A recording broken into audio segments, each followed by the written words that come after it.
Hello everyone, revision में आपका फिर से स्वागत है। उम्मीद है दोस्तों आपकी तैयारी जोरों शोरों से और शानदार चल रही होगी।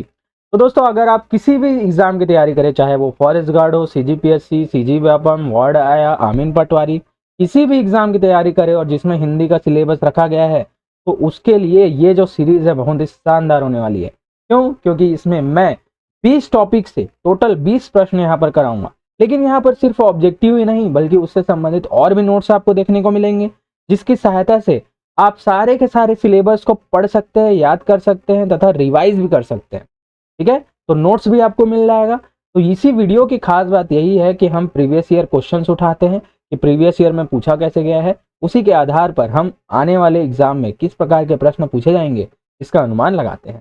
तो दोस्तों अगर आप वीडियो पर नए हैं तो पहले जाइए लाइक, शेयर एंड सब्सक्राइब कर लीजिए, तभी आने वाली वीडियोस की नोटिफिकेशन आपको मिल पाएंगी। तो चलिए बिना किसी देरी के बढ़ते हैं हम आज के वीडियो की ओर। हाँ तो चलिए दोस्तों हम बढ़ते हैं हमारे आज के वीडियो की ओर, जिसमें हम सेट नंबर 2 करने वाले हैं। इससे पहले हमने सेट नंबर 1 कर लिया है, तो उसको भी जाकर अब जरूर देखेंगे। मैंने एक प्लेलिस्ट बना दी है, उसमें सारे के सारे वीडियोस उस प्लेलिस्ट में अपलोड होंगे। ठीक है, तो देखिए अगर आपको मेरी वीडियोस पसंद आएगी तो यार कमेंट में जरूर लिखेगा शानदार, तभी मुझे भी अच्छा लगता है। हाँ, आपको भी मेरी वीडियोस पसंद में आ रही है तो मैं इस सीरीज को आगे बढ़ाऊंगा, है ना, अन्यथा मैं वहीं पर रोक दूंगा। और साथ ही साथ अगर आप शेयर करते हैं, देखिए ज़्यादा से ज़्यादा शेयर कीजिए, और जैसे ही शेयर करते हैं ना तो कमेंट में मुझे लिखेगा डन, तब मुझे समझ में आता है कि किस अभ्यर्थी ने शेयर किया है। ठीक है, तो देखिए ये सभी आपका सपोर्ट मुझे मिले और मेरा सपोर्ट आपको मिले तभी चीज़ें आगे बढ़ती है ना। सपोर्ट इन द सेंस बस आपको शेयर करना है और कुछ नहीं। ना मैं यहाँ पर कोई फीस ले रहा हूँ ना कुछ भी। आपको बड़े बड़े कोचिंग संस्थान बड़े बड़े वादे करेंगे कि हम ये देंगे वो देंगे, लेकिन आपको इस प्रकार का कंटेंट अगर कहीं मिल रहा होगा तो आप मुझे जरूर बताइए। ठीक है, ये चीज़ें मैं फ्री में प्रोवाइड कर रहा हूँ, यहाँ पर से मैं कहीं से भी कुछ भी चार्ज नहीं कर रहा, बस यही बोल रहा हूँ आपको ज़्यादा से ज़्यादा शेयर कीजिए।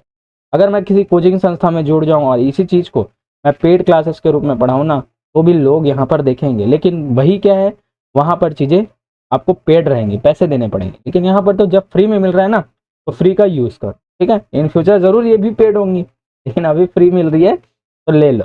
ठीक है, चलिए लूट लो। चलिए चलिए हम क्वेश्चन की ओर बढ़ते हैं। तो हमारा पहला क्वेश्चन है, कमल का पर्यायवाची शब्द नहीं है, बोल रहे हैं नहीं है। ठीक है, इसको थोड़ा और जूम कर लेता हूं। ठीक है, नहीं है की बात की जा रही है। तो ऑप्शन है जलज, नीरज, पंकज, वारिद। तो देखिए इसमें बहुत ही ज्यादा कंफ्यूजन होता है लोगों को कि सभी जो वर्ड्स है ना एक दूसरे से सिमिलर है, एक दूसरे के उच्चारण में समान लग रहा है, जलज, नीरज, पंकज, ठीक है, वारिद। तो मैं ट्रिक बताता हूं आपको, इस ट्रिक को आप कभी नहीं भूलेंगे। देखिए कमल की जब भी बात आती है तो बताइए कमल कहाँ उगता है? कहाँ उगता है? तो जल में उगता है, जल में उगता है। इसका मतलब ज से उसका मतलब हो जाएगा वो जल में उगता है या जल में जन्म लेता है। तो जब भी आपको ज दिखे इसका मतलब आप यहां पर से समझ पाएंगे कि ज वाले वर्ड्स कहाँ होते हैं? कमल में। तो देखिए जैसे जलज है, नीरज है और पंकज है, तो ये तीनों के तीनों कमल के पर्यायवाची हैं। किसके हैं? कमल के। और वहीं वारिद दिया गया है, ये जो है कमल का पर्यायवाची नहीं है, इसलिए आपका आंसर हो जाएगा ऑप्शन नंबर। तो आखिर वारिद किसका पर्यायवाची है? तो वारिद जो है बादल का पर्याय। अब देखिए बादल का भी पर्यायवाची आप इजिली याद कर सकते हैं। कैसे? देखिए द से क्या हो जाता है? द से देना, द से देना। तो पानी, बादल क्या देता है? पानी देता है, पानी देता है, जबकि कमल जल में जन्म लेता है। तो देखिए ज से हमने याद किया जल से जन्म लेना, जबकि बादल पानी देता है, तो द से हम क्या रखेंगे? बादल को। ठीक है, तो जहां भी आपको द वाले शब्द दिखेंगे आप वहां पर बादल लगा देंगे। आगे मैं आपको एग्जाम्पल भी देता हूँ। ठीक है, इस वीडियो की यही तो खास बात है। चलिए तो देखिए कमल के पर्यायवाची, तो देखिए मैंने क्या बताया, जहां ज है तो देखिए जलज, नीरज, पंकज, सरोज। ठीक है, तो ज आया तो ये कमल का है। वहीं और ज किसमें? देखिए अंबुज, सरसिज। तो देखिए 6 प्रकार के आपको पर्याय शब्द इसी प्रकार से याद हो जाएंगे। देखिए जलज, नीरज, पंकज, सरोज, अंबुज और सरसिज, ये सभी कमल के पर्यायवाची हैं।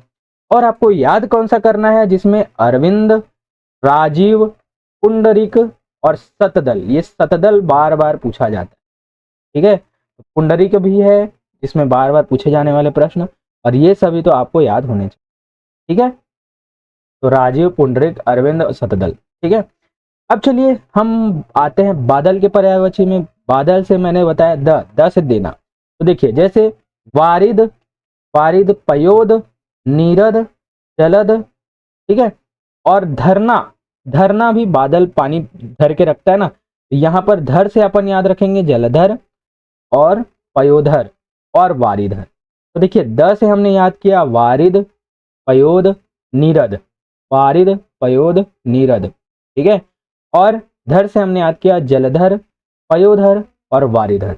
और कौन कौन सा बचा, देखिए मेघ और घन तो हमको पता है ही है। ठीक है, और वहीं यहां पर से देखिए द में अम्बुद भी है। ठीक है, तो द से हमको क्या क्या मिल गया, वारिद, पयोद, अम्बुद, नीरद, जलद। ठीक है, और धर से हमने याद कर लिया जलधर, पयोधर और वारिधर। ठीक है, तो इस प्रकार से आपको बादल के पर्यायवाची भी और कमल के पर्यायवाची भी याद हो। ठीक है, ट्रिक तो मैंने बता दिया, यहाँ पर भी मेंशन कर दिया, आप देख लें। चलिए नेक्स्ट देखते हैं, नवीन शब्द का विलोम शब्द क्या है। अब विलोम से प्रश्न है। ठीक है, विलोम से प्रश्न है। तो देखिए ऑप्शन में दिया है नया, पुराना, प्राचीन, आधुनिक।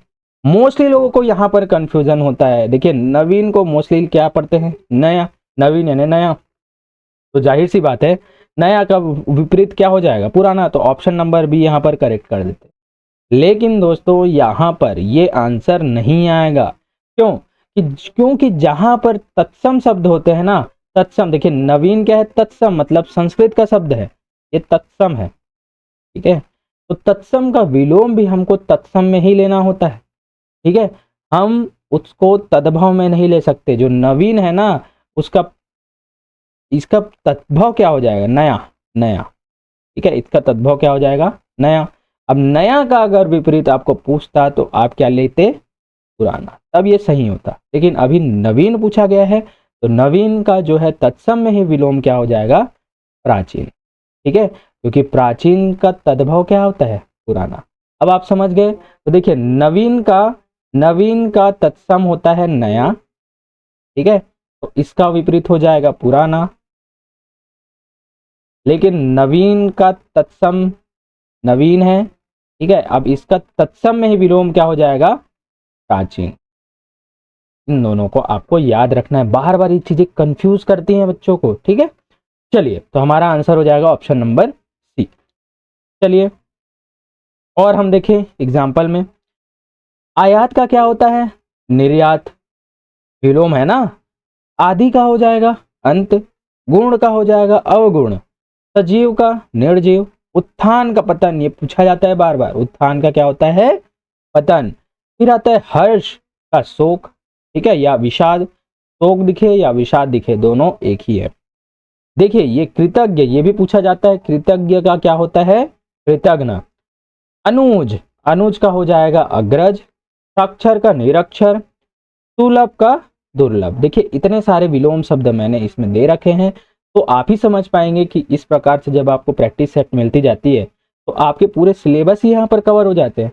मोस्टली लोगों को यही तो दिक्कत होती है कि पूरे सिलेबस कवर करने का टाइम नहीं होता, लेकिन जब एक ही वीडियो में चीजें मिल रही हैं तो इससे अच्छी चीज और क्या होगी। ठीक है, चलिए जी आगे बढ़ते हैं। रात्रि शब्द का तद्भव रूप क्या है, रात्रि, नाइट। ठीक है, ऑप्शन में है रैन, निशा, रात, रजनी। बहुत ही शानदार क्वेश्चन, दिखने में अभी लग रहा है कि इजीली बन जाएगा, लेकिन जब एग्जाम में बैठेंगे ना यही कंफ्यूज करेगा। क्या, रात्रि शब्द का यहाँ तद्भव पूछा गया है। ऑप्शन में दिया है रैन, निशा, रात और रजनी। तो मोस्टली रात्रि शब्द का क्या है मतलब, निशा, निशा मान देंगे मोस्टली लोग, पर्यायवाची ले लेते हैं। तो रात्रि का मतलब निशा होता है। देखिए रात्रि का मतलब रैन भी होता है, रात्रि का मतलब रजनी भी होता है। ठीक है, रात्रि का मतलब रात भी होता है। दोस्तों यहाँ पर पर्यायवाची नहीं पूछा गया है, यहाँ पर क्या पूछा गया है ये आपको याद रखना है। यहाँ पर तद्भव शब्द पूछा गया है, पर्यायवाची नहीं, बल्कि तो रात्रि का तद्भव क्या हो जाएगा, तद्भव हो जाएगा रात्रि का रात होगा। बाकी ये जो तीनों है ना, रैन, निशा और रजनी, ये तीनों के तीनों रात्रि के पर्यायवाची हैं, तद्भव नहीं। तो रात्रि का तद्भव हो जाएगा ऑप्शन नंबर सी, रात होता है। ठीक है, चलिए आगे देखते हैं और अन्य महत्वपूर्ण देखते हैं, है ना। तो देखिए दुग्ध का क्या होता है, तो ये सभी इधर जो लिखा हूं ना मैं, ये सभी तत्सम है। तत्सम से तद्भव पूछा जाता है या तद्भव से, ठीक है, तद्भव से तत्सम ये पूछा जाता है, ठीक है। तो देखिए दुग्ध का क्या होता है, दूध। सूर्य क्या होता है, सूरज। कर्ण का होता है कान। अग्नि का आग। हस्त का हाथ। राम का गांव। चंद्र का चांद।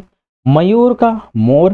सर्प का सांप और आम्र का आम। तो देखिए तत्सम और तद्भव, उम्मीद है आप पिछले क्लास को अगर मैंने देखे होंगे तो समझ पाएंगे कि तत्सम जो होते हैं संस्कृत के शब्द होते हैं, जिसे संस्कृत में हम वैसे का वैसा यूज करते हैं, जबकि तद्भव ऐसा होता है जिसे हम अपनी भाषा में यूज करते हैं कुछ परिवर्तन लाके। जैसे रियल में दुग्ध बोला जाता है लेकिन हम क्या बोलते हैं, दूध। यहीं भी दुग्ध बोलते हैं क्या, नहीं, दूध, ठीक है। वैसे ही सूर्य बोला जाता है तो हम उसको अपनी भाषा में क्या बोलते हैं, सूरज। तो इस प्रकार से आप तद्भव शब्दों को समझ पाएंगे, हर चीजों को रटने की जरूरत नहीं है, ठीक है। चलिए आगे बढ़ते हैं। क्वेश्चन है गंगा कौन सी संज्ञा है। देखिए संज्ञा से संबंधित प्रश्न है, कौन सी संज्ञा है भाई बताइए। ऑप्शन है व्यक्तिवाचक संज्ञा, जातिवाचक संज्ञा, भाववाचक संज्ञा या समूहवाचक संज्ञा, ठीक है। तो देखिए गंगा, आपको स्पेशली पता चल रहा है कि हम किस नदी के बारे में बात कर रहे हैं, गंगा नदी के बारे में। तो जब किसी विशेष व्यक्ति, स्थान या नाम की बात की जाए तो वहां पर कौन सी संज्ञा होती है, तो दोस्तों वहां पर मैंने बता रखा है कि वहां पर व्यक्तिवाचक संज्ञा होती है, इसलिए आपका आंसर हो जाएगा ऑप्शन नंबर ए। देखिए जाति क्या होती है, अगर मैं गंगा की जगह में नदी लिख देता, नदी, तो गंगा नदी का प्रकार है, तो गंगा जो है नदी के अंदर आती है, तो नदी एक प्रकार की जाति है। जैसे लड़का एक प्रकार की जाति है, ठीक है। अब इस लड़का में छोटा लड़का, बड़ा लड़का, काला लड़का, गोरा लड़का सभी आएगा, समझ में आया। तो इसीलिए अगर नदी लिखा जाता है तो ये जातिवाचक संज्ञा है। भाववाचक क्या होता है, जिसमें किसी भाव का बोध हो, तो भाव नहीं है, ये तो क्या है, व्यक्ति है। समूहवाचक, समूह में क्या है, झुंड का, बहुत सारे लोगों का। तो यहाँ पर आप क्लियरली यहाँ पर बता सकते हैं कि इसका आंसर हो जाएगा व्यक्तिवाचक संज्ञा। चलिए आगे देखते हैं। तो देखिए व्यक्तिवाचक संज्ञा क्या होती है, जो किसी विशेष व्यक्ति, वस्तु या स्थान का नाम बताए। जैसे एग्जाम्पल में देखिए राम, गंगा, भारत, हिमालय, दिल्ली, रामायण, सोमवार, दिवाली, जापान, ताजमहल। तो मतलब आपने क्या समझा, अगर मैं बोलूं कि मुझे ताजमहल देखने जाना है तो आप तुरंत कहाँ पहुंच जाएंगे, आगरा। अगर आप बोलूं मैं हिमालय की बात करूं तो आपके माइंड में हिमालय की बात आ जाएगी। वहीं पर हिमालय के जगह में मैं पर्वत बोलता तो आपको क्या पता चलता कि मैं हिमालय की बात कर रहा हूँ, नहीं ना, क्योंकि पर्वत तो यहाँ अनेक है, ठीक है, लेकिन हिमालय तो एक है। ठीक उसी प्रकार से गंगा की बात करूं तो गंगा की बात से आपने समझ गया कि हाँ यार ये तो नदी की बात कर रही है, गंगा नदी की स्पेसिफिक नदी की बात कर रहे हैं। अगर मैं सिर्फ बोलता उस नदी में जाना है तो आप ये आइडेंटिफाई कर पाते क्या कि गंगा नदी में जाना है, यहाँ तो बहुत सारी नदियां हैं। तो इसी प्रकार से जो विशेष व्यक्ति, वस्तु या स्थान का भाव का बोध करा है वो क्या होती है, व्यक्तिवाचक संज्ञा। अब देखिए जातिवाचक संज्ञा, इन दोनों में डिफरेंस आपको समझना होगा। जो किसी पूरी जाति या वर्ग का बोध करा है, ठीक है। यदि गंगा की जगह सिर्फ देखिए नदी कहा जाता तो वो क्या हो जाती, जातिवाचक संज्ञा। जैसे और एग्जांपल देखें तो लड़का, नदी, देश, कौन सा देश पता है क्या, पर्वत, कौन सा पर्वत पता है क्या, शहर, अगर यहीं पर शहर की जगह में मैं रायपुर लिख देता तो ये कौन सा संज्ञा हो जाता, तो ये हो जाता व्यक्तिवाचक संज्ञा। ठीक उसी प्रकार से पुस्तक, कौन सी पुस्तक नहीं पता, दिन, कौन सा दिन नहीं पता, अगर मैं दिन बोलता यहाँ पर सोमवार, ये कौन सा संज्ञा हो जाता, व्यक्तिवाचक संज्ञा। त्योहार हमको नहीं पता, यहीं पर मैं बोल देता होली, तो ये कौन सा त्योहार, कौन सा संज्ञा हो जाता, व्यक्तिवाचक। राज्य बोल दूं, इमारत बोल दूं, समझ में आया, इमारत के जगह में मैं ताजमहल ले लेता तो व्यक्तिवाचक संज्ञा हो जाता। तो इस प्रकार से आपको व्यक्तिवाचक और जातिवाचक में जो है अंतर देखना आना चाहिए, ठीक है। चलिए आगे बढ़ते हैं।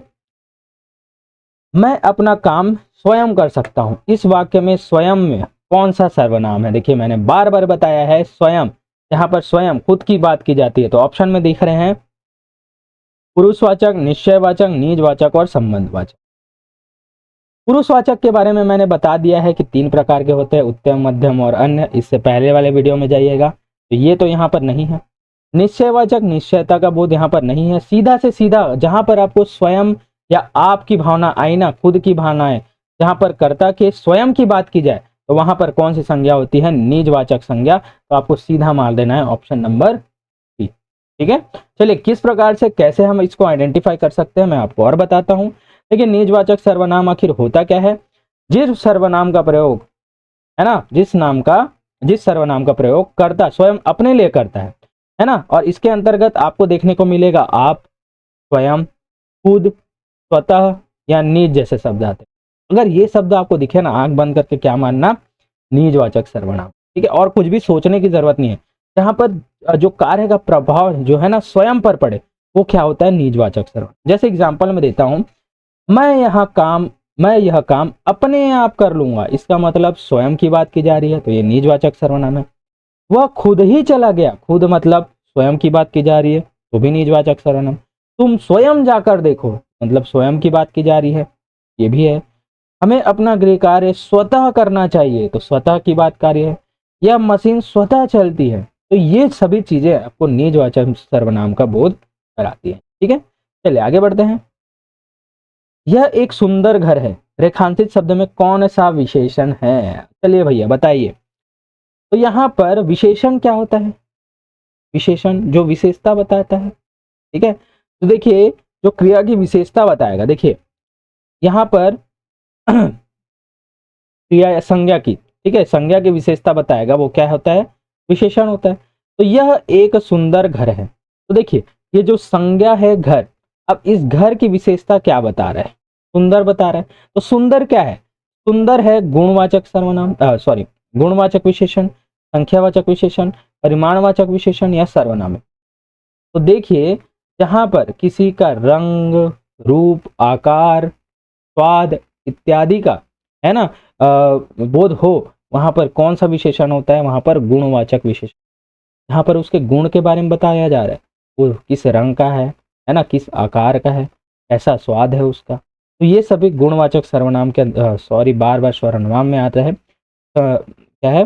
गुणवाचक विशेषण के अंतर्गत आते हैं, इसलिए आपका आंसर हो जाएगा ऑप्शन नंबर ए, गुणवाचक विशेषण। ठीक है, मेरी नींद अभी पूरी नहीं हुई है, सुबह 5 बजे आपके लिए रिकॉर्ड कर रहा हूँ मैं, क्योंकि ये सभी चीज़ें आपके लिए करनी पड़ती है, आपका एग्जाम सामने में है। आप बार बार कमेंट करते हैं कि डेली क्लासेस लाइए यार, लेकिन डेली क्लासेस लाना इतना आसान नहीं है। ठीक है, पहले मुझे कंटेंट बनाना होता है, और कंटेंट भी इतने ऑथेंटिक मैं रखता हूँ ना, ताकि ऐसे नहीं कि कुछ भी लाके मैं आपको पढ़ाकर चले जाऊँ। कहीं ना कहीं मैं इन चीज़ों को अपनी जिम्मेदारी मानता हूँ, इसलिए मैं भले ही स्लो लाऊंगा, चाहूँ तो एक दिन में 2 से 3 क्लासेस ला सकता हूँ, जैसे अन्य चैनल्स लाते हैं। लेकिन मेरा काम क्या रहता है, क्योंकि मुझे खुद को करना पड़ता है, मुझसे ना हो पाएगा। ठीक है, मैं कंटेंट भी खुद बनाऊंगा, एडिट भी खुद करूंगा, और यहाँ पर आपके लिए व्यवस्थित करके आपको क्या क्या चीज़ें देनी है, कैसे देनी है, ये सभी चीज़ें भी मैं ही करता हूँ, इसलिए थोड़ा टाइम हो जाता है। ठीक है, आप बार बार कमेंट करते हैं एक दिन में 2 क्लास लाइए, 3 क्लास लीजिए, शेयर तो आपसे होता नहीं है, क्यों? चलिए गुणवाचक विशेषण के बारे में बताऊं। जो विशेषण किसी संज्ञा या सर्वनाम के गुण, देखिए गुण, दोष, रंग, रूप, आकार, अवस्था और स्वाद आदि का बोध कराते हैं। ठीक है, जैसे गुण के बारे में बात करूं कि अच्छा है, भला है, ईमानदार है, ये गुण हो गया। दोष है ना, ये भी उसी में आ जाएगा, जैसे बुरा, झूठा है, ठीक है, ये दोष आ गया।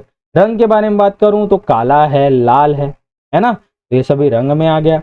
रूप आ गया, है ना, आकार आ गया, ऊंचा, छोटा, ठीक है, गोल है। ठीक है, तो ये सभी चीजें आप समझ पाएंगे कि अमीर, गरीब, मीठा, खट्टा, कठोर, मुलायम, शहरी, ग्रामीण, भारतीय, इसका मतलब है कहीं ना कहीं उसके गुण, दोष, आकार इत्यादि चीजों की बात हो रही है, तो ये क्या है? गुणवाचक विशेषण है। ठीक है, चलिए आगे बढ़ते हैं। चलिए अब नेक्स्ट क्वेश्चन देखते हैं। माँ ने बच्चों को दूध पिलाया, इस वाक्य में कौन सी क्रिया है? क्रिया की बात की जा रही है, कौन सी क्रिया है भाई? ठीक है, ऑप्शन में है सकर्मक, अकर्मक, नाम धातु या संयुक्त क्रिया। ऑप्शन को एलिमिनेट करते चलते हैं। सबसे पहले देखते हैं संयुक्त क्रिया। तो देखिए एक से अधिक क्रिया होती है तभी तो वो संयुक्त क्रिया कहलाएगी। यहाँ पर तो सिर्फ मुझे एक ही क्रिया दिख रही है, कौन सा? पिलाना, ये संयुक्त क्रिया होगी क्या? नहीं। नाम धातु, नाम धातु में क्या किया जाता है? प्रत्यय लगा के बनाया जाता है। जैसे बात बोलूं मैं, बात, तो इसे प्रत्यय लगा दीजिए तो क्या बन जाएगा? बतियाना। इस प्रकार से शब्द आपको दिखे तो नाम धातु है, यहाँ पर तो ऐसा कुछ भी नहीं है, तो ये भी नहीं है। अब आते हैं हम सकर्मक और अकर्मक।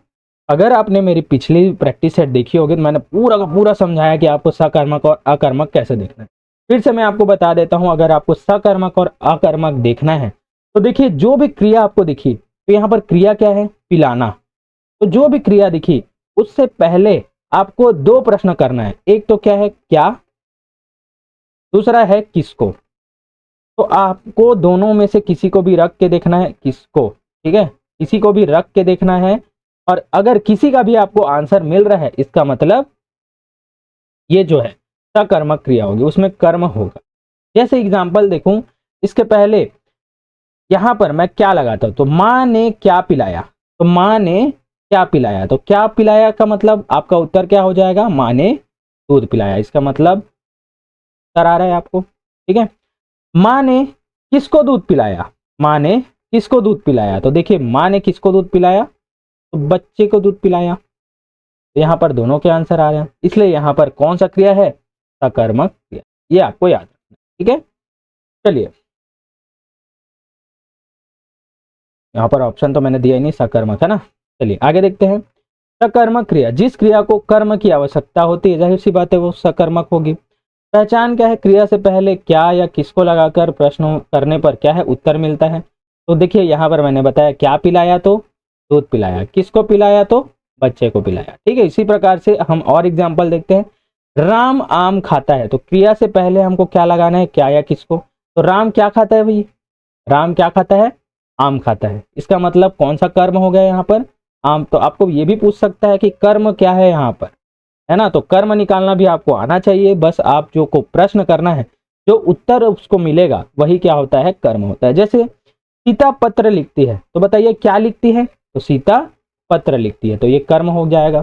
मोहन गाना गाता है, क्या गाता है, गाना गाता है, ये भी कर्म हो गया। वह पुस्तक पढ़ रहा है, क्या पढ़ रहा है, पुस्तक पढ़ रहा है, ये भी कर्म हो गया। किसान फसल काटता है, क्या काटता है, ये भी कर्म हो गया, फसल काटता है। तो उम्मीद है अब आपको सकर्मक और अकर्मक में कोई भी कंफ्यूजन नहीं होगा, मतलब जैसे ही प्रश्न आएगा आपसे 110% बनेगा। चलिए आगे देखते हैं। विद्वान का स्त्रीलिंग रूप क्या है, ठीक है, लिंग से संबंधित है।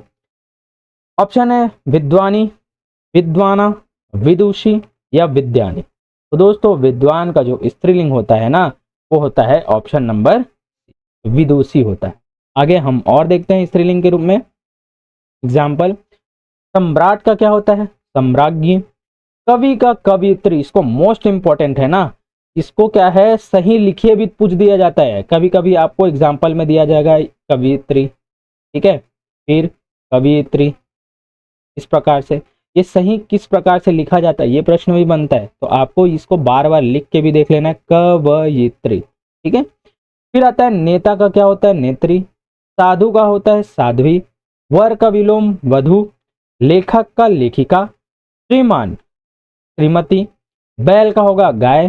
वीर का होगा वीरांगना। और विधुर का क्या होगा, विधवा। ये आपको याद रखना है, विधवा का अपोजिट क्या होता है, विधुर होता है। ये प्रश्न पूछे जाते हैं, ठीक है। इन चीजों को आपको रट लेना है, ठीक है। चलिए आगे बढ़ते हैं। पुस्तक शब्द का बहुवचन क्या है, बहुवचन बनाना है। ऑप्शन है पुस्तकाएं, पुस्तकों, पुस्तकें या पुस्तकें। देखिए जो अभ्यर्थी हैं उनको इन दोनों में सबसे ज्यादा कंफ्यूजन कि आखिर पुस्तक का विलोम हम क्या रखें, का में इंक बिंदु रखें या ना रखें, ठीक है। तो देखिए जब भी आपको यहाँ पर अंत में अ दिखे ना, अ, तो इसका बहुवचन बनाने के लिए हमको क्या जोड़ना पड़ता है, ठीक है। इसलिए यहाँ पर बिंदु आएगा, आपका ऑप्शन हो जाएगा ऑप्शन नंबर सी करेक्ट होगा, ठीक है।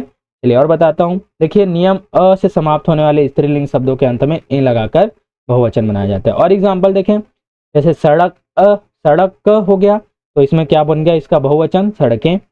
दीवार का हो जाएगा दीवारें। किताब का हो जाएगा किताबें। वहीं कलम का हो जाएगा कलमें। बात का बातें। रात का रातें।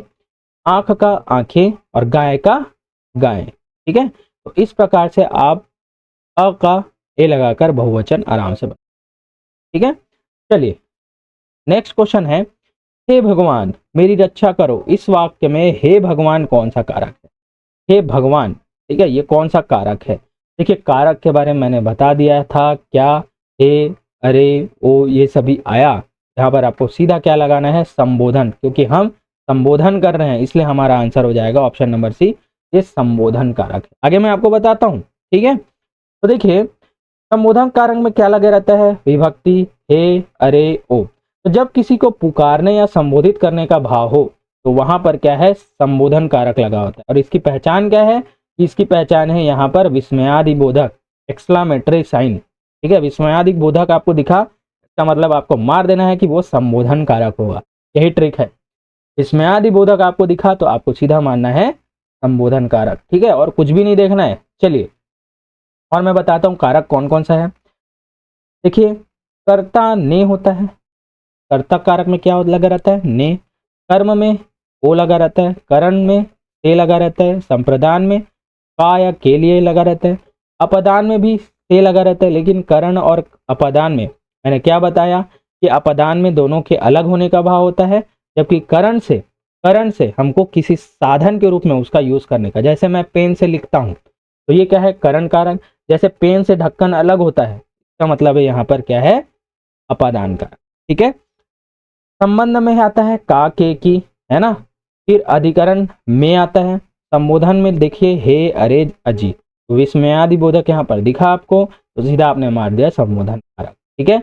इसकी जो डिटेल्ड जो है नोट्स मैंने दे रखे इससे पहले वाले क्लास में, उससे जाकर भी जरूर देखना, ठीक है। इसको याद कर लीजिएगा, ये बार बार यही प्रश्न बनते हैं, ठीक है। चलिए आगे बढ़ते हैं। लिखाई शब्द में कौन सा प्रत्यय है, देखिए प्रत्यय क्या होते हैं, शब्द के बाद लगते हैं, और उसका नया अर्थ देखते हैं।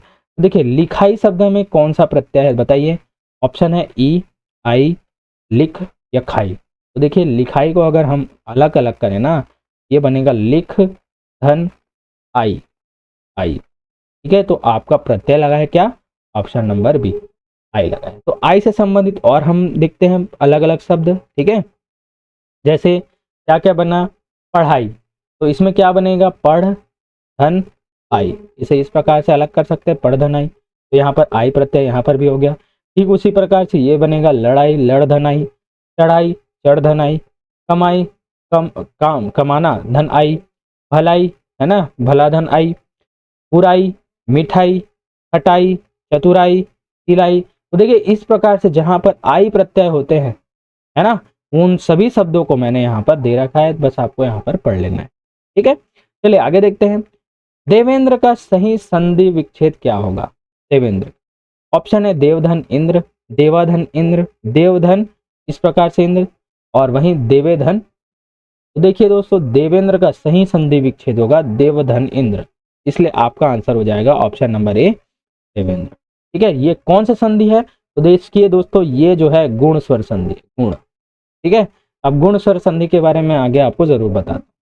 तो देखिए नियम क्या है, जब अ आ के बाद ई आए तो दोनों मिलकर ए बन जाते हैं, ये तो बेसिक नियम है, मैं पूरे नियम को बताता हूं। तो देखिए आपको मेन लेना है आ, ठीक है, पहले में लेना है आ, फिर ये जब पहले आ और ई से मिलता है, आ और ई मिलकर क्या बनाते हैं, ए। जैसे कि धन, मैं ई ले लिया, ये बनेगा ए। ठीक इसी प्रकार से आधन ई ले लिया, आधन ई ले लिया, ये भी क्या बनेगा ए। वहीं अधन बड़ी ई ले लिया, अधन बड़े ले लिया, ये भी क्या बनेगा ए। इसी प्रकार से आधन बड़े ई भी लूंगा तो तभी भी क्या बनेगा, ए बनेगा। इस प्रकार से जब आ और ई का मिलन होता है तो क्या बनता है, ए। ठीक उसी प्रकार से आ और उ का मिलन होता है तब क्या बनता है, ओ। और ठीक उसी प्रकार से आ और री मिलकर क्या बनाते हैं, अर बनाते हैं। तो इस प्रकार से जब आपको शब्दों में ए, ओ और अर दिखे तो आपको सीधा लगा देना है क्या है, ये गुण स्वर संधि है। जैसे नरेंद्र में देखा, नरेंद्र में तो आपको अलग अलग करना है, नर धन इंद्र। तो देखिए नर धन इंद्र में यहाँ पर अ है, अ और ई, अधन ई बनाकर क्या बना, ए, तो नरेंद्र बना। ठीक उसी प्रकार से परम में अ धन बड़ी ई, ये मिलकर क्या बना, परमेंद्र बना। ठीक है, तो इसी प्रकार से आपको महेंद्र, रमेश, सूर्योदय, नवोड़ा, महोत्सव, महोत्समा, ब्रह्मर्षि, ये सभी चीजें आपको एग्जाम्पल के थ्रू याद रखनी है। देखिए अधन ई बनाकर ए बना नरेंद्र में, ठीक है। ठीक उसी प्रकार से अधन बड़े मिलकर बड़े बनाया, ए बनाया, ये परमेश्वर में, ठीक है।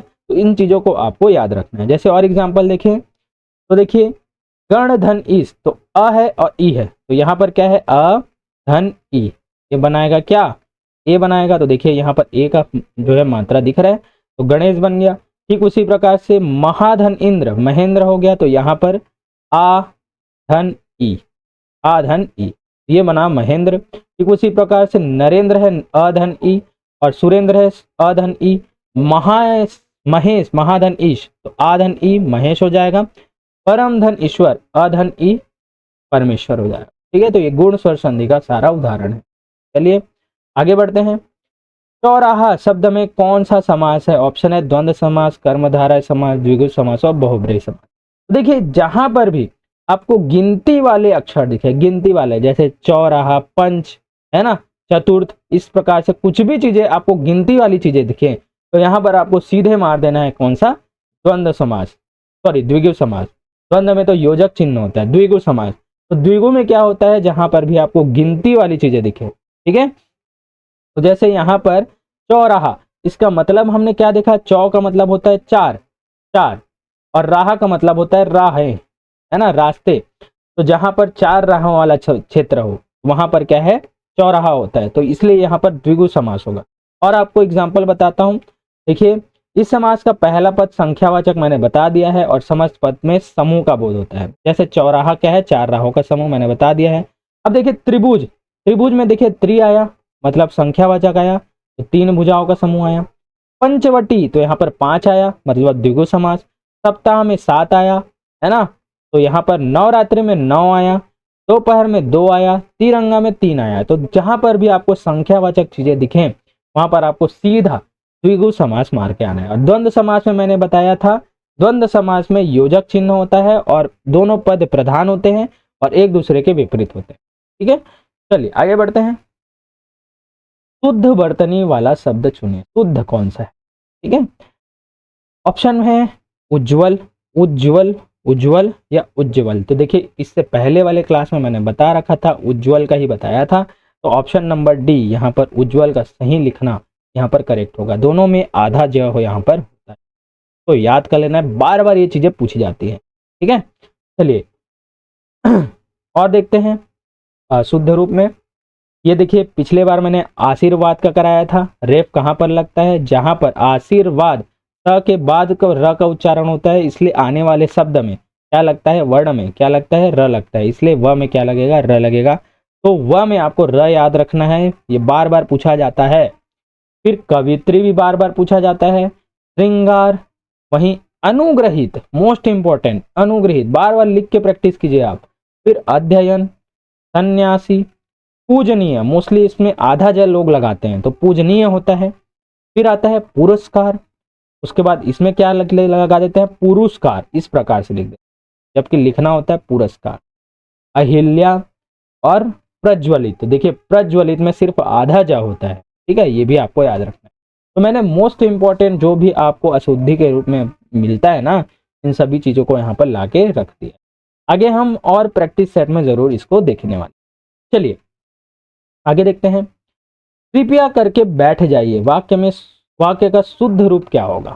ठीक है, चलिए शुद्ध रूप बताइए भाई।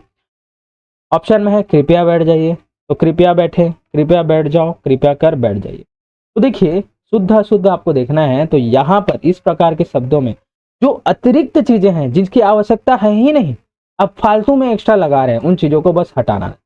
तो देखिए यहाँ पर आप कृपया करके बैठ जाइए में अगर मैं करके हटा के सीधा अगर मैं बोलूं कृपया बैठ जाइए, तो ये भी तो सही होगा। तो एक्स्ट्रा आपको लगाने की इसमें जरूरत थी ही नहीं, तो जहां पर एक्स्ट्रा है उसको हटा दीजिए और बाकी को लिख दीजिए। तो कृपया बैठ जाइए यही करेक्ट होगा। तो देखिए कृपया बैठ जाइए ऑप्शन नंबर। ऐसा नहीं है आप ज्यादा शब्दों का यूज करेंगे तो वो और ज्यादा प्रभावी नहीं, अगर जहां पर जितनी जरूरत है उतना ही बोले। ठीक है, एकदम ज्यादा बोलना भी उचित तो नहीं है, ये वाक्य अशुद्धि के रूप में। ठीक है, चलिए आगे देखते हैं।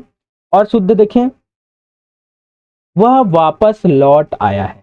ठीक है, तो यहाँ पर वापस भी यूज हो रहा है और लौट आया है, तो यहाँ पर सिर्फ हम अगर मैं बोलता कि वह लौट आया है, वापस को हटा देता तो भी तो यह करेक्ट होता, तो वह लौट आया है ये करेक्ट होता। मैं श्रम प्रमाण सहित कहता हूं, तो सप्रमाण का मतलब भी तो सहित होता है। तो यहाँ पर मैं सिर्फ मैं प्रमाण सहित कहता हूं, प्रमाण सहित कहता हूं, ये सहित होता। या तो मैं बोलता हूं मैं सप्रमाण कहता हूं, ये भी सही होता। सहित भी हटा सकते हैं, या तो स हटाइए, ये सही होगा।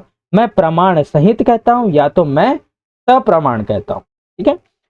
एक फूल की माला बनाओ, या एक फूल की माला नहीं होती, फूलों की एक माला होती। ठीक है, बहुत सारे फूलों की एक माला होती है, इसलिए फूलों की एक माला लाओ, ये होगा।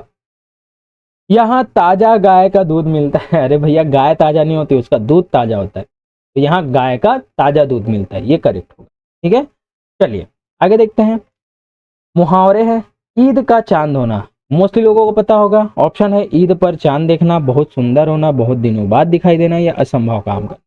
तो दोस्तों ईद का चांद होना, तो आपका आंसर हो जाएगा ऑप्शन नंबर सी, बहुत दिनों बाद दिखाई देना, इसको बोलते हैं ईद का चांद। बोलते हैं ना, अरे यार तू तो ईद का चांद हो गया, इसका मतलब तू बहुत दिन बाद दिखाई दे रहा है। ठीक है, चलिए आगे देखते हैं इसका और एग्जाम्पल। जैसे होता है आंखों का तारा होना, इसका मतलब होता है बहुत ज्यादा प्रिय होना। 9 2 11 होना, तो ये क्या हो जाता है, भाग जाना। वो मुझे देखकर 9 2 11 हो गया, इसका मतलब भाग गया। अक्ल पर पत्थर पड़ना, इसका मतलब होता है बुद्धि भ्रष्ट होना। घी के दिए जलाना, इसका मतलब होता है बहुत ज्यादा खुश होना। मतलब वो जैसे ही आया, उसका बेटा बहुत दिनों बाद घर आया, तो उसने घी के दिए जलाए, मतलब वो बहुत ही ज्यादा प्रसन्न हो। ठीक है। अंधे की लाठी, मतलब होता है एकमात्र सहारा होना। आस्तीन का सांप हो जाएगा कपटी मित्र। ठीक है। आग में घी डालना, क्रोध को और भड़काना। ठीक है, किसी की लड़ाई हो रही है और जाके तुम मिर्च मसाला डाल दो, है ना, और बता दो हाँ यार तेरे को ऐसे बोला था, ये हो जाएगा आग में घी डालना। चलिए इस प्रकार से मुहावरे भी, और इसी प्रकार से हम हर प्रैक्टिस सेट में अलग अलग मुहावरे देखने वाले हैं, तो आपकी सारी की सारी तैयारी इसी प्रकार से हो जाएगी। चलिए, यह है जिसका कोई शत्रु ना हो उसके लिए एक शब्द। तो देखिए अनेक शब्दों के एक शब्द से प्रश्न आते हैं। तो जिसका कोई शत्रु ना हो उसे क्या कहते हैं, अजेय, शत्रुहीन, मित्र या अजात शत्रु। तो देखिए आपको कंफ्यूजन कहाँ कहाँ होगा शत्रुहीन और अजात शत्रु में। तो दोस्तों जिसका शत्रु कोई ना हो इसे क्या बोलते हैं, ऑप्शन नंबर डी, अजात शत्रु। तो अजात शत्रु कौन था, कौन था, बिंबिसार का पुत्र था ना। तो अजात शत्रु आपको याद रखना है। चलिए, जिसे जीता ना जा सके, ये क्या होता है, अजेय। जो ईश्वर में विश्वास न रखता हो इसे क्या कहते हैं, नास्तिक। जो सब कुछ जानता हो उसे कहते हैं सर्वज्ञ। कम खर्च करने वाला, मितव्ययी, मितव्ययी। ठीक है। जिसके आने की कोई तिथि ना हो इसे क्या कहते हैं, अतिथि। उपकार को मानने वाला, कृतज्ञ। जस्ट इसका उपकार को न मानने वाला क्या कहलाता है, कृतज्ञ, कृतज्ञ। ठीक है, तो कृतज्ञ का विलोम भी क्या होता है, कृतज्ञ, ये याद रखना है। जो आंखों के सामने हो उसे क्या कहते हैं, प्रत्यक्ष। और जो आंखों के सामने ना हो इसे क्या कहते हैं, परोक्ष। तो परोक्ष, तो इसका विपरीत क्या हो जाएगा, प्रत्यक्ष का परोक्ष, ये आपको याद रखना है। चलिए नेक्स्ट देखते हैं। बहुत ही शानदार, देखिए प वर्ग के व्यंजनों का उच्चारण स्थान क्या है। तो देखिए यहाँ पर से बहुत ही ज्यादा प्रश्न बनते हैं, और बहुत से लोगों को इन चीजों को समझने में तकलीफ होती है कि आखिर हम याद कैसे करें। लेकिन आज मैं आपके सामने एक ऐसा शानदार ट्रिक लेकर आ रहा हूं जिसमें आप सिर्फ प्रश्न को देख कर ही क्या है आंसर बता सकते। बस आपको इसके लिए एक मंत्र याद रखना हो। एक मंत्र मैं आपको देता हूं, क्या, चलिए लिख के बताता हूं। अहा, अहा कवि कंठ, बोलिएगा, अहा कवि कंठ, इच यश तालु। अहा कवि कंठ इच यश तालु, बोलिए, अहा कवि कंठ इच यश तालु। रट ऋषि, रट ऋषि मूर्धा, रट ऋषि मूर्धा, और तुलसी दंत, तुलसी दंत। तो चलिए, अहा कवि कंठ इचियस्तालु रट ऋषि मूर्धा तुलसी दंत, और लास्ट में बोलेंगे हम उफ, उफ पोस्ट, उफ। इसको बस याद रखेंगे, महामृत्यु महामंत्र है, महामृत्युंजय बोल रहा हूं अभी। ठीक है, महामंत्र को पढ़ेंगे अह कवि कंठ इच यस तालु रट ऋषि मूर्धा तुलसी दंत उपवस। ये कुछ भी टफ नहीं, अगर मुझे याद है मतलब आपको भी है। इसको मैं सपने में बोल सकता हूँ क्योंकि इतना अच्छे से ये याद है। बार बार आपको बोलना है अह कवि कंठ इच यस तालु रट ऋषि मूर्धा तुलसी दंत। अब देखिए इसकी खास बात क्या है, ये ब्रह्मास्त्र है ना इसको याद करने का। देखिए दूसरे कलर का लेता हूँ। हाँ, अब देखिए जो लास्ट लास्ट में है, देखिए जैसे यहाँ पर कंठ है, यहाँ पर तालु है, यहाँ पर मूर्धा है, यहाँ पर दंत है, यहाँ पर ओष्ठ है। ये उच्चारण का स्थान है। मतलब कंठ का मतलब कंठ से उच्चारण हो रहा है, तालुस का मतलब तालु से उच्चारण हो रहा है, मूर्धा से मतलब मूर्धा से उच्चारण, दंत से दांत से उच्चारण, ओष्ठ से ओष्ठ से उच्चारण। ठीक है, तो इस प्रकार से ये उच्चारण का स्थान है। अब देखिए इसका ब्रह्मास्त्र बता रहा हूं। आहा दिया है, आहा, तो यहां पर आहा से हो जाएगा अ, यहां पर अ से हो जाएगा अ और आ, अ और आ का उच्चारण। हा से हो जाएगा ह का उच्चारण। ठीक है, कवि, तो क से आपको याद रखना है क वर्ण, क वर्ण, तो क वर्ण आपको पता ही होगा, क च ट त प, क ख ग घ। ठीक है, ये देखिए उच्चारणों को स्थान, क वर्ग में क ख ग घ ण, ठीक है, च वर्ग में च छ ज झ ञ, ट वर्ग में ट ठ ड ढ न, ट वर्ग में त थ द ध न, और प वर्ग में प फ ब भ म। बस आपको स्टार्टिंग का देखिए, ये जो क है ना उसको क वर्ग बोलते हैं। ठीक है, च में च वर्ग बोलते हैं। देखिए पूरे पांचों अक्षर आएंगे, ट में ट वर्ग बोलते हैं, त में त वर्ग बोलते हैं, प में प वर्ग। ठीक है, तो देखिए क से पूरे कितने भी क वर्ण वाले आएंगे, क वर्ग वाले, वर्ग लिख लीजिए इसको वर्ग, जितने भी क वर्ग वाले मतलब क ख ग घ ण, ये सभी कंठ से होंगे, कंठ से। देखिए कंठ से दिखा आपको, तो सिर्फ आपको याद रखना है अह कवि कंठ, मतलब अ आ, ह से ह और क वर्ण पूरे कंठ में आएंगे। तो देखिए यहाँ पर कंठ में मैंने बता दिया आ गए, क वर्ण मतलब क ख ग घ ण, और वहीं ह मैंने बताया, और देखिए लास्ट में कंठ बोल रहे हैं, कंठ, तो यहाँ पर क्या छुपा हुआ है, अह, अह जो कि अयोगवाह वर्ण है। तो इस प्रकार से बस आपको एक जो है मंत्र से आपको चीजें याद हो गई, अह कवि कंठ से। ठीक है, चलिए अब आते हैं इच यस तालु, मतलब तालुक से कौन कौन से चीजें उच्चारण होती है। तो देखिए इच, तो ई से हो जाएगा ई, ई, च से क्या हो जाएगा च वर्ग, च वर्ग। ठीक है, च वर्ग इन द सेंस देखिए च छ ज झ य। ठीक है, यस तस, यस से य हो जाएगा, श से क्या हो जाएगा श। ठीक है, य श, और फिर लास्ट में क्या है तालु, मतलब ये सभी तालु से होते हैं। मतलब ई च वर्ग और यश ये सभी तालु से होते हैं। देखिए ई च वर्ग च छ ज झ य और श, ये सभी किससे हो गए, तालु से हो गए। अब आपको चीजें समझ में आ रही होंगी कि ये ट्रिक मैंने क्यों बताई। फिर आते हैं रट ऋषि मूर्धा, तो र से क्या हो जाएगा र, देखिए रट ऋषि मूर्धा, देखिए मूर्धा में आ गया तो र आ गया, देखिए र ले लिया मैंने। ठीक है, र, ट से क्या हो जाएगा ट वर्ग, ट वर्ग, ट वर्ग। उसके बाद आता है ऋषि, तो ऋषि का री भी आएगा, और ये षटकोण का श भी आएगा, तो ऋषि षटकोण का श और री भी आएगा, और वहीं ये क्या हो जाएगा मूर्धा में। तो देखिए यहाँ पर ऋषि का री मैंने लिया, और ट वर्ग लिया, ट ठ ड ढ न, र भी मैंने लिया, और षटकोण के स भी मैंने लिया। तो देखिए सभी की सभी चीजें यहाँ पर आ गई, तो रट ऋषि मूर्धा। उम्मीद है आपको चीजें समझ में आई होंगी। अब आते हैं तुलसी दंत, तुलसी दंत। ठीक है, तो तुलसी दंत में क्या है, दंत से मैंने लिया है। ठीक है, तुलसी, तो तुलसी में क्या हो जाएगा त, सबसे पहले त वर्ग लेंगे, तो त वर्ग में क्या हो जाएगा त थ द ध न, ल, ल से क्या हो जाएगा हमको ल याद रखना है, ल और रे। ठीक है, ल और रे ये सभी याद हो जाएंगे। और स से क्या हो जाएगा सरोता के स, ये देखिए सरोता के स भी आ गए। तो ये सभी दंत से होते हैं, दंत से। अगर आप इसको याद नहीं रखते ना तो आपको बाकी चीजें याद रखने में बहुत ज्यादा तकलीफ होती है।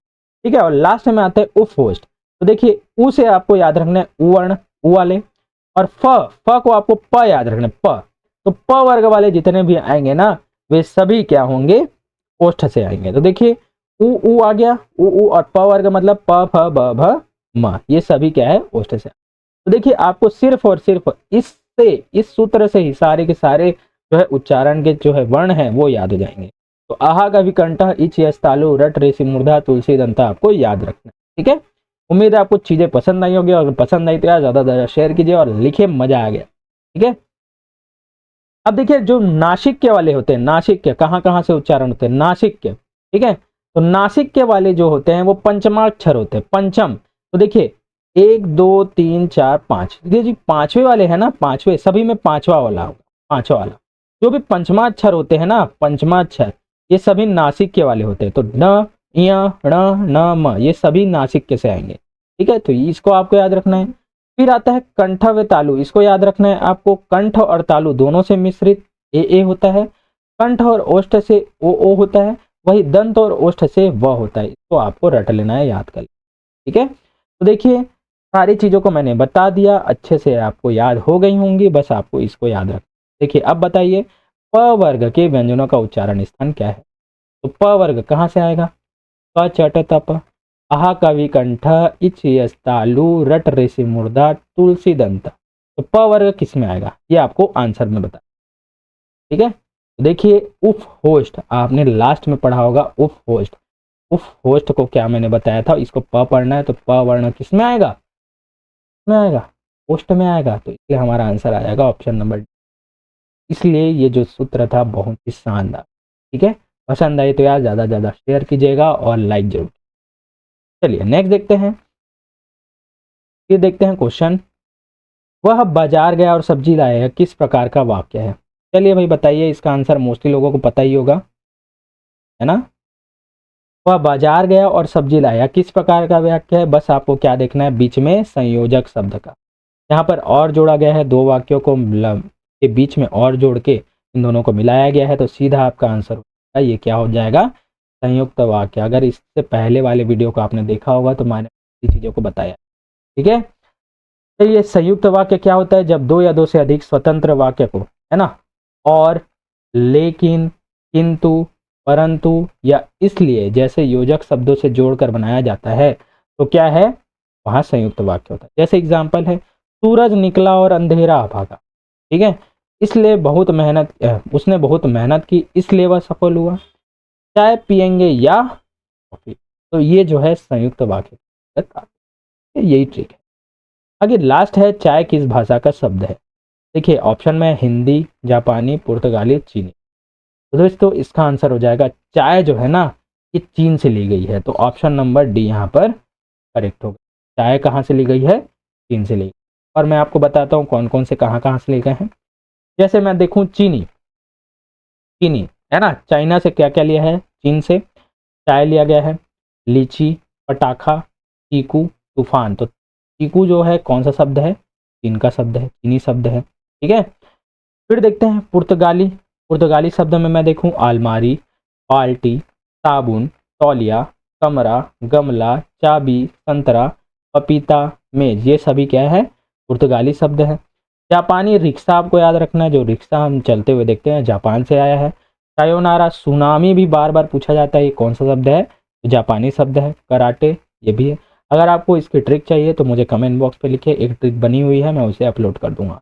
ठीक है, जो मेरे पुराने चैनल थे ना उसमें मैंने बना रखा था। फिर देखते हैं अरबी से, देखते हैं तो अरबी आदमी, औरत, किताब, कानून, तारीख, अमीर, गरीब, वकील, अदालत, दुनिया, ये सभी अरबी शब्द हैं। फारसी से देखें तो ज़मीन, आसमान, दुकान, नमक, अनार, चश्मा, जहर, सरकार, बीमार, शादी, ये सभी फारसी शब्द हैं। तुर्की में देखें तो कैंची, चाकू, तोप, बारूद, बेगम, बहादुर, लाश, कुर्ता, चम्मच, कुली, ये सभी क्या है, तुर्की शब्द। देखिए इसको याद करने की ट्रिक वाली वीडियो मैं अपलोड कर दूंगा, इसको आपको देखेंगे और वहाँ पर मैंने ट्रिक बहुत अच्छी तरह से कहानी के माध्यम से बता रखी है, तो आप उसे भी जरूर देखिएगा। मेरा पुराना चैनल था ब्रह्मास्त्र गुरु, तो इसमें मैंने ये सभी चीज़ें अपलोड की थी।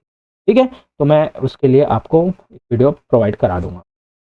उम्मीद है दोस्तों ये चीज़ें आपको पसंद आई होगी। मैंने कोशिश तो की है आपको अच्छे से अच्छा कंटेंट प्रोवाइड करूँ। अब आगे का कंटेंट तभी आएगा जब आपको बताएंगे कि हाँ मुझे हमें क्लास पसंद आई है, आगे जारी रखिए, तभी हम आगे की क्लास लाएंगे और ज़्यादा से ज़्यादा शेयर करेंगे। अगर इसका रिस्पांस अच्छा आता है तभी मैं आगे कंटिन्यू रखूँगा, अन्यथा यहीं पर स्टॉप।